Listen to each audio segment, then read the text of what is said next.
అంటే అవగాహన ఉండదు, మిడిమిడి జ్ఞానం ఉన్నట్టున్నది. మిడిమిడి జ్ఞానం ఉన్నవానికి, ప్రోటోకాల్స్ తెలియని వాడికి, ప్రభుత్వ పని విధానం ఎట్లుంటుంది, ప్రభుత్వం ఎట్లా పని చేసి తెలియని వాడు చేసే మాటలు మాట్లాడేది.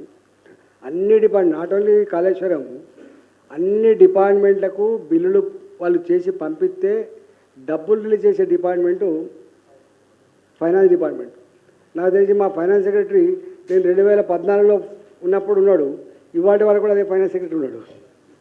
ఇస్తున్నవాడు అంటే అవగాహన లేని వాళ్ళు, మెంటల్గా వాళ్ళు, ప్రోటోకాల్ తెలియని వాళ్ళు, ప్రభుత్వ పని విధానం ఎటుండో కూడా తెలియని వాళ్ళు.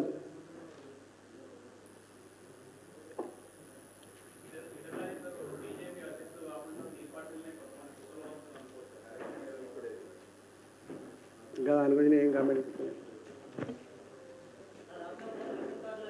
మా పార్టీ ఎదుగుదల ఇష్టం లేని వాళ్ళు, మా పార్టీ వ్యతిరేకులు ఇట్లాంటి ప్రచారాలు పుట్టిస్తారు సోషల్ మీడియా ద్వారా. అట్లాంటి గట్టాల గురించి పట్టించుకుంటారా?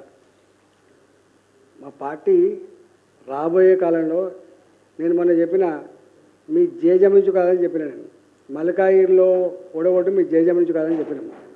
రేపు తెలంగాణ గడ్డ మీద భారతీయ జనతా పార్టీని ఓడించమనేది ఎవరి తరం కాదు, రాసిపెట్టుకోండి. రేపటి శకం భారతీయ జనతా పార్టీ ఉంటుంది. అయిపోయింది, తెలిసిపోయింది కదా. ఇవాళ నేను ఒక మాట అంటున్నా, ఎప్పుడైనా ఉందా? నువ్వు మమ్మల్ని మాట్లాడినావు కదా.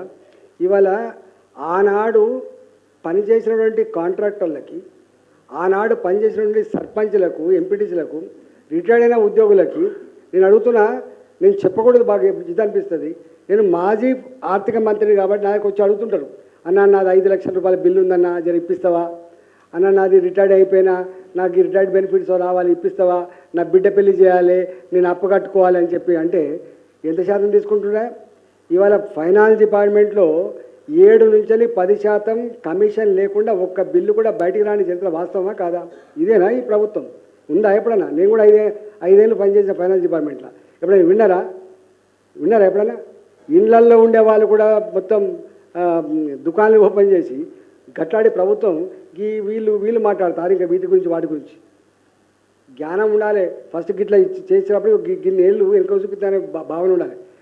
అంటే ద మోస్ట్ ఇన్ఎఫిషియంట్ గవర్నమెంట్, నేను 25 సంవత్సరాలున్న రాజకీయాల్లో, the most inefficient government, the most corrupt government, coordination లేని గవర్నమెంట్, సమన్వయం లేని గవర్నమెంట్, ఇక మళ్ళీ వత్తో రాదో దొరుకుతో అనే పద్ధతిలో దోసుకుంటున్న గవర్నమెంట్ ఏమైనా ఉందా అంటే ఈ గవర్నమెంట్. గుర్తుపెట్టుకో, అతి పురాతనమైన స్లమ్ కేవలం తెలంగాణ వాసులకు మాత్రమే కాకుండా దేశవ్యాప్తంగా